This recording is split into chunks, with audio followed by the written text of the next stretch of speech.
Dosto, welcome back to our exclusive and detailed series on the history of operational art. Today, we're diving deep into a fascinating and crucial chapter, Chapter 6, The Rise and Fall of Israeli Operational Art, 1948 to 2008. This isn't just history, this is strategy, innovation, and transformation all rolled into one. And for you, this is a goldmine of exam-relevant content. Our team has gone above and beyond to analyze previous year's papers and the type of questions that are frequently asked. Every corner of this chapter has been covered for you.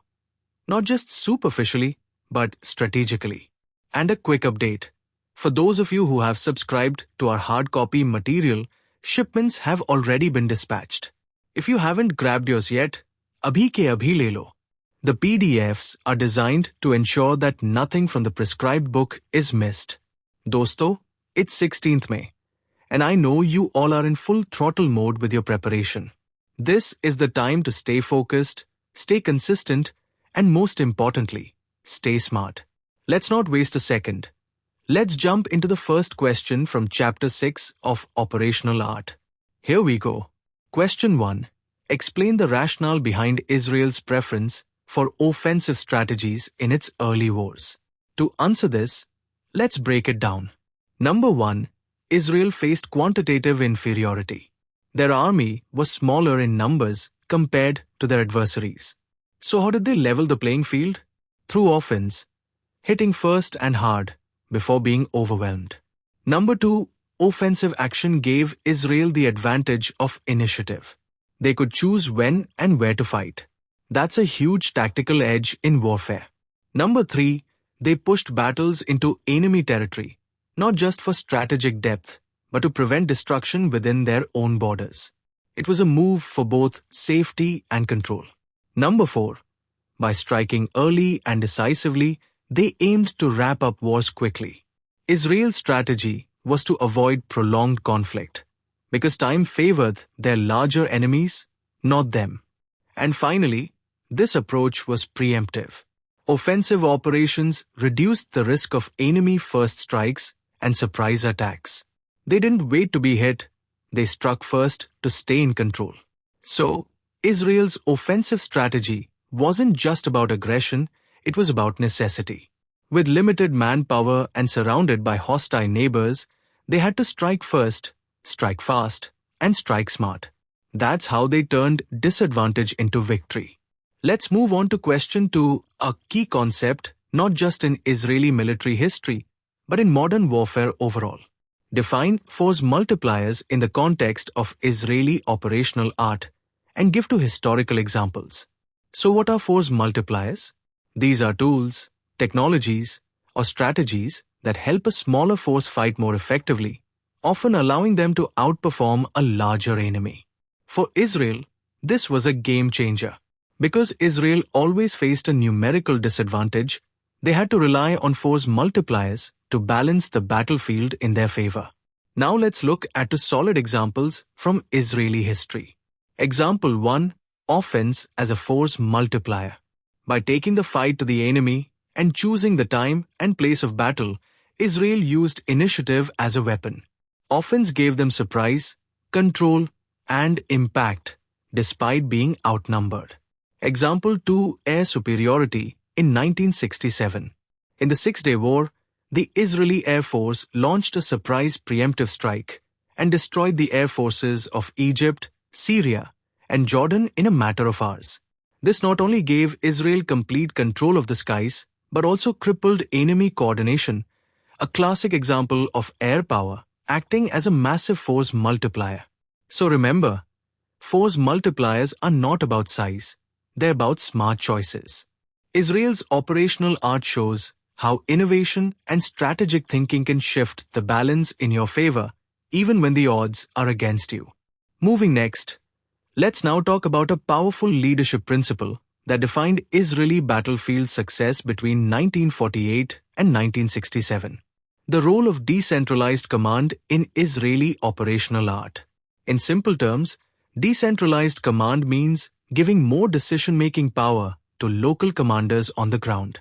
Rather than waiting for instructions from the top, These commanders had the freedom to act based on the situation, quickly, creatively, and boldly.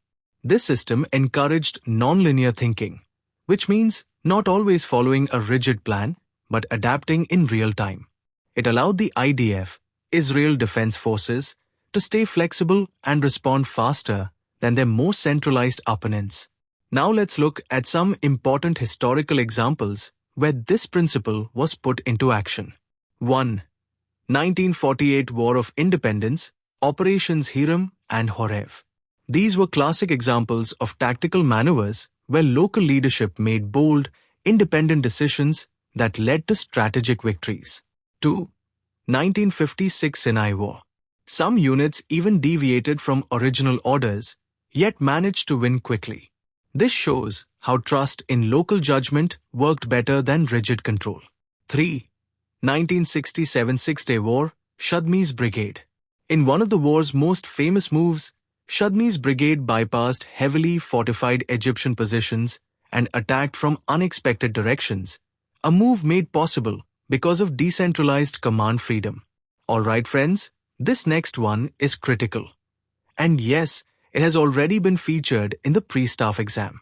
The question is, list out the reasons for the decline of Israeli operational art. There are several interconnected causes, and each one gives insight into how military effectiveness can fade over time. Let's go through them point by point. 1. Shift to low-intensity conflicts, LICs. Israel's major wars were replaced by counterinsurgency and policing roles. Tactical-level responses replaced strategic maneuvers. Operational-level planning, it started to lose relevance. 2. Firepower over maneuver. There was an increasing reliance on precision-guided weapons and airstrikes. This shift reduced the focus on traditional ground movement and creative maneuvers that once defined operational art. 3. Post-heroic warfare.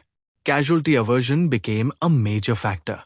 To minimize troop losses, Israel moved away from bold ground operations and leaned more heavily on air power. 4. Weak commander education. New commanders started relying more on technology than doctrine. With little experience in large-scale wars, they lacked the strategic mindset of earlier IDF leaders. 5. Managerial reform. Military leadership began adopting business-style models. Yes, even things like, who moved my cheese? This kind of thinking replaced rigorous military education and undermined strategic depth. 6. Abandonment of the indirect approach. Earlier wars were won with surprise, encirclement, and deception. These were replaced by predictable, frontal assaults, which reduced effectiveness and flexibility. 7. Technology over doctrine. There was a belief that technology alone could win wars, sidelining the importance of leadership, doctrine, and maneuver. 8. Failure to concentrate force. Instead of focused, decisive actions, the IDF began spreading out its efforts, leading to diffused operations with limited impact. 9. Poor adaptation to hybrid threats. The IDF struggled to adjust to new enemy tactics, such as Hezbollah's decentralized and hybrid warfare methods. 10. Collapse of classical thinking. Postmodern military thinking blurred the lines between strategy, operations, and tactics, leading to the erosion of doctrinal clarity that had once made Israeli operational art so effective. So dosto, as you can see, the decline didn't happen overnight. It was a slow shift across doctrine, mindset, education, and even battlefield behavior. For exams and real-world military insight, this question teaches a powerful lesson. Operational excellence must be maintained, or it will fade. Friends, let's now tackle question 5. Briefly enumerate the 3 waves of Israeli operational art, OP art. This is a straight-from-the-book concept, so let's break it down with clarity. 1. Wave 1. Rise. 1948 to 1973. This was the golden age of Israeli OP art. It was marked by maneuver-based warfare, bold battlefield improvisation, and strategic creativity. Key highlights. 1956 Sinai Campaign, 1967 Six-Day War. These battles combined blitzkrieg-style speed with the indirect approach, a perfect blend of surprise, mobility, and aggression. Wave 2, Decline, post-1973. After the Yom Kippur War, Israel's OP art began to lose its edge. There was a shift towards attrition warfare, heavy reliance on firepower, and a drop in maneuver-based thinking, plus too much faith in technology and weak professional education led to a decline in operational-level planning. Wave 3, Failed Renaissance, 1995 to 2006. This was an attempt to bring OP art back, mainly through the Operational Theory Research Institute, O3. But it didn't work. Why? The theory became too abstract, full of postmodern ideas that alienated real-world commanders. Result? No real revival in battlefield performance. So in short, dosto. Israeli OP art rose with boldness, declined with overconfidence, and stumbled during its attempted comeback.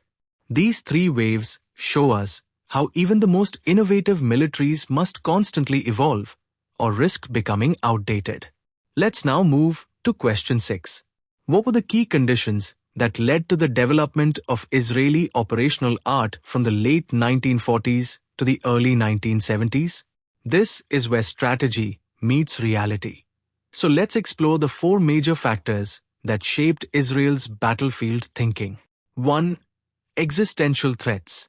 From day one, Israel was surrounded by hostile neighbors. The threat of invasion was real, constant, and total. So the IDF had to focus on quick, decisive victories.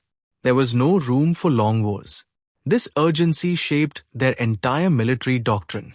2. Maneuver and blitzkrieg influence. Israeli OP art was not copied, but creatively adapted.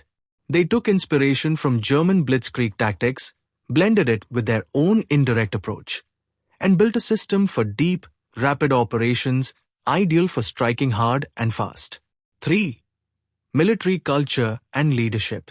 The IDF wasn't led by bureaucrats.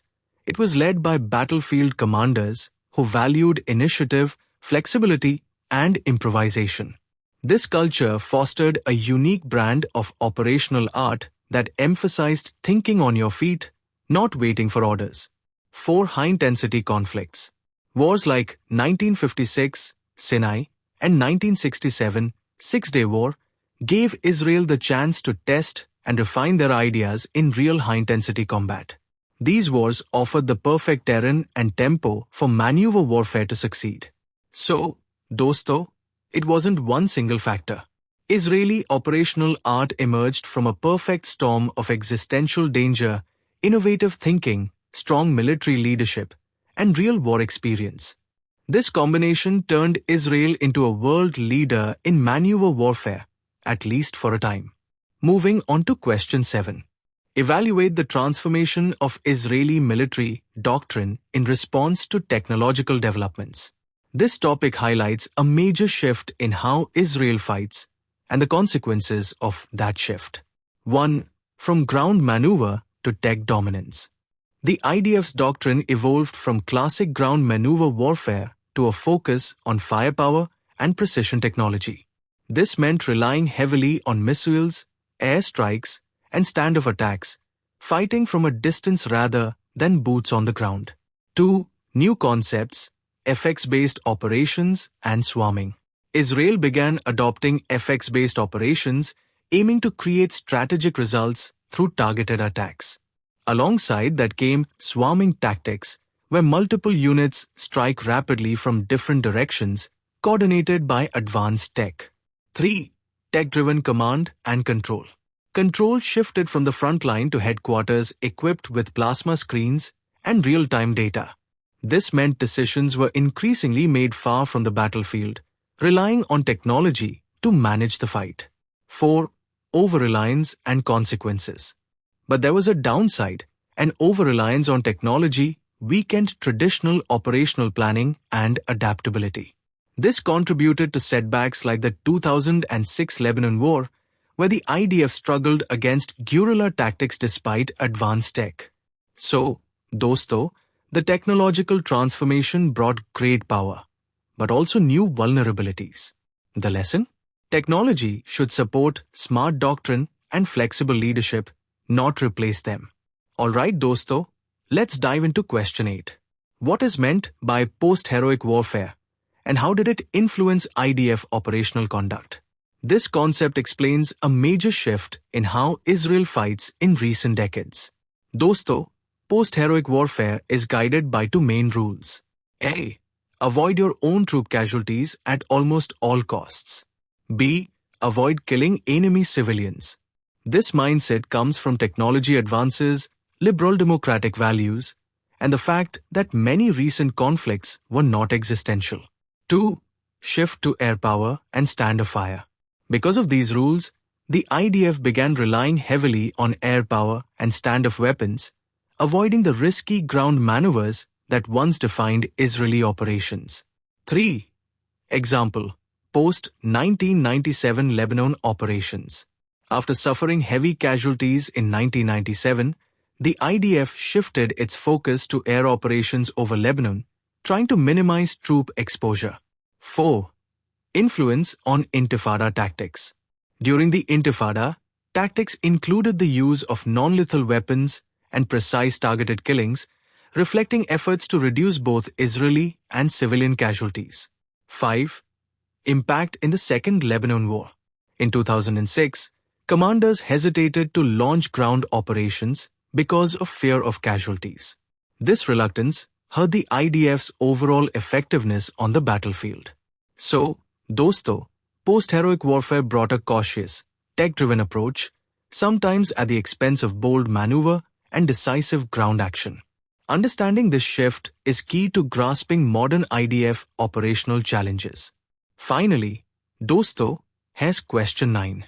What role did the concept of force multipliers play in the IDF's strategic planning? This is a crucial concept that helped Israel punch above its weight. First, what are force multipliers? Dosto, force multipliers are tools or tactics that allow a smaller military to fight more effectively, getting more bang for the buck, so to speak. Next, examples in Israeli strategy.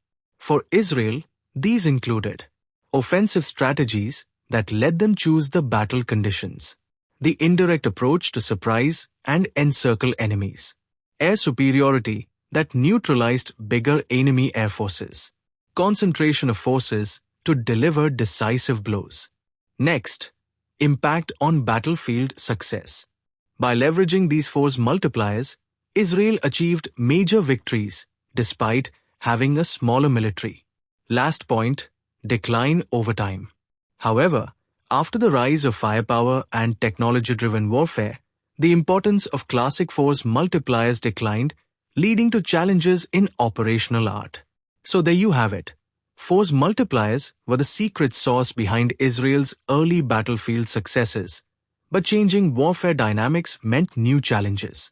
That's a wrap on the 9 key questions about Israeli operational art. If you found this helpful, don't forget to like, subscribe, and grab your hard copy or PDF for more detailed notes. Stay sharp, keep studying, and see you in the next session.